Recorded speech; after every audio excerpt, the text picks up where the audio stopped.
What a fool you are. I'm a god. How can you kill a god? What a grand and intoxicating innocence. How could you be so naive? There is no escape. No recall or intervention can work in this place. Come, lay down your weapons. It is not too late for my mercy. Deep in the ancient caverns of Red Mountain lies a demon, an echo of the past, an entity so powerful that it even threatens the three living gods of Morrowind. This terrible demon threatened the land with unending blight, a plague to wash across the continent.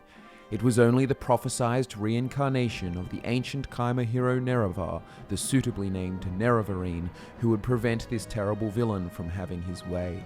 This villain, this demon, was Dagoth Ur, the Sharmat, Vorin Dagoth as he was once known, the Lord High Counselor of the ancient Great House. Dagoth Ur is one of the more complicated individuals of the Elder Scrolls lore, a being which both died but defied a death. Anathema to the great tribunal of living gods and the people who follow them. Dagoth is their devil, their great enemy. He is what threatens all.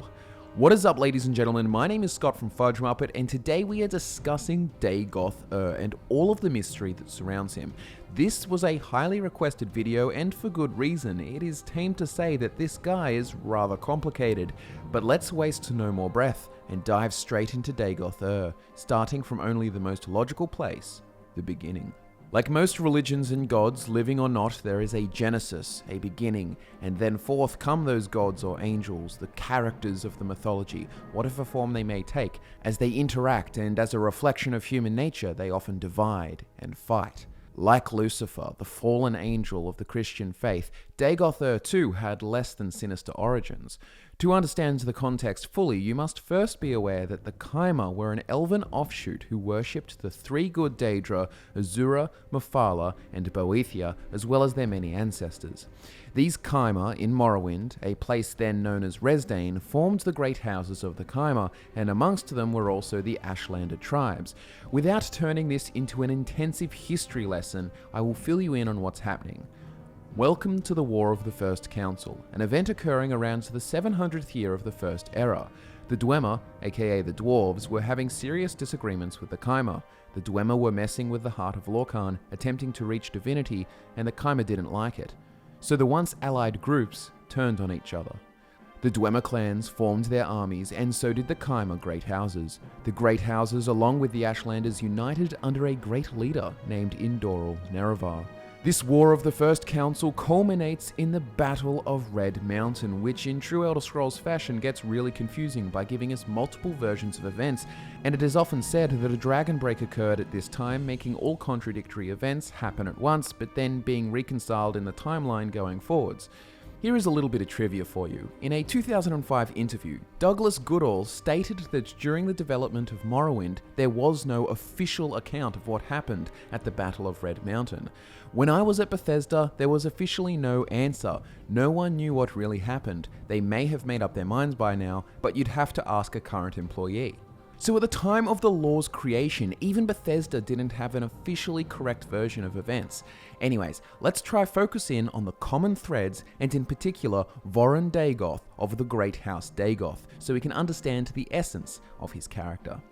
In most versions, Vorin Dagoth is a close friend and trusted ally of Indoral Nerevar. Details of Vorin's early life are scarce, and it's not until the Battle of Red Mountain that he becomes a particularly significant figure of history. When Dumak Dwarf King and Nerevar fight at Red Mountain, the stories say they are both mortally wounded and or killed. The Dwemer around this point disappear as Kagrenac tried to activate the Numidium, so in most events, Vorin Dagoth is then entrusted with the protection of Kagrenac's tools and the heart of Lorkhan by Indoral Nerevar. It is important to note that in most versions, Vorin Dagoth suggests that they should immediately destroy the profane and evil tools of the heretical Dwemer, but alas, Nerevar tasks him with their protection and prevention of their use, not yet confident in acting to destroy them. Nerevar leaves Red Mountain to consult the tribunal, his advisors, and they are his Queen Almalexia as well as Vivec and Sotha Sil. He consults them about the tools of Kagrenac, and ultimately makes them swear to never use them in the profane ways the Dwemer would. In other versions, Nerevar dies at Red Mountain, in others he is murdered, but regardless, what ultimately happens is Vorin Dagoth is protecting the tools of Kagrenac and the heart of Lorkhan. In some versions, Nerevar and the Tribunal come to find a crazed Dagoth, driven mad by the tools, and they fight, resulting in Dagoth's death. In other versions, post-Nerevar's death, the Tribunal approach Dagoth, but he refuses to hand over the tools, claiming they are too dangerous and only he can be trusted with them, but he is mortally wounded and driven off. But let's tie all these threads together. Through some manner, some experimentation, it seems that Dagoth Ur became connected to the power of the heart without needing Kagrenac's tools, in a way that even Vivec could not understand. Vorin Dagoth dies, he is ended, but this strange and abstract connection to the heart does something even crazier. Hence, we have the creation of Dagoth Ur. Before we move on, let's get some necessary classifications out in the air. If you watched our video on the one true God, you might be familiar with the idea that the Elder Scrolls universe all exists within a dream of an unknowable being called the Godhead. When a part of the dream, aka a person, becomes aware of this fact, they either zero-sum, like the Dwemer, which is the understanding that they are in a dream and they cannot rationalize their own existence, therefore they cease to exist, or you can achieve Kim, which requires a very big ego, and you need to be able to realize that you are in a dream and that you are part of a greater being, but still be able to say that I am and believe you are still you, even if contradictory to your understanding of the universe. We'll take that somewhat confusing concept and reverse it. Then we have the curious case of Dagoth Ur and the Anti-Kim, as it is called amongst the people of the Elder Scrolls lore community. So I do have an afterlife video planned, as requested by many of you guys, and I will talk about the dream sleeve more in that perhaps, but the idea is that when a person dies, their soul goes to whatever afterlife they believe in, and then eventually their souls are reset and recycled. But because of Dagoth Ur's unique connection with the heart of Lorkhan, something odd happened in his death. He is stuck outside the cycle of death and reincarnation. He is awake in death, and when he sleeps, he dreams of reality, projecting himself, aka Dagoth Ur, into the reality of Mundus. What it boils down to is Dagoth Ur achieved the opposite of Kim, a so-called anti-Kim, because instead of coming to the realization that he is part of the Godhead, and all a part of some other being's dream, he believes that all of reality is part of himself. It is for this reason when you destroy the heart of Lorkhan, Dagoth Ur simply disappears. There is no body, no remains, no ectoplasm, because he doesn't actually exist within reality in the conventional sense. It's almost like Dagoth Ur believes he is the Godhead-like being, the being in which all reality exists. Stick around, because I will try and clarify further. I get that it sounds kind of strange, but bear with me. Let's read Sermon 15 of the 36 Lessons of Vivec, and I'll chime in with commentary to guide you through. There were the days of Resdania, when Kaima and Dwemer lived under the wise and benevolent rule of Almzavi and their champion the Hortator. So this opening line is referring to the time of the Kaima when Almzavi, aka Almalexia, Sothasil and Vivec, along with their Hortator, aka Indaril Nerevar, ruled. When the gods of Veloth would retreat unto their own to mould the cosmos and other matters, the Hortator would at times become confused. This is saying that when the gods of Veloth, meaning the good Daedra, Azura, Mephala, and Boethia, would sometimes not be present, doing their own godly things with the cosmos, it left Indoril Nerevar without guidance, and this guidance would be replaced by his tribunal of advisors. Vivec would always be there to advise him, and this is the third of the 3 lessons of ruling kings. The ruling king will remove me, his maker. This is the way of all children. His greatest enemy is the Sharmat, who is the false dreamer. Sharmat here is what Vivec refers to Dagoth Ur as, and he is titled the False Dreamer, alluding to what we were talking about before, the idea that Dagoth Ur is dreaming of reality, believing everything is him, but in fact everything is part of the Godhead, the true dreamer. You or he is the shingle, Hortator. Beware the wrong walking path. Beware the crime of benevolence. Behold him by his words.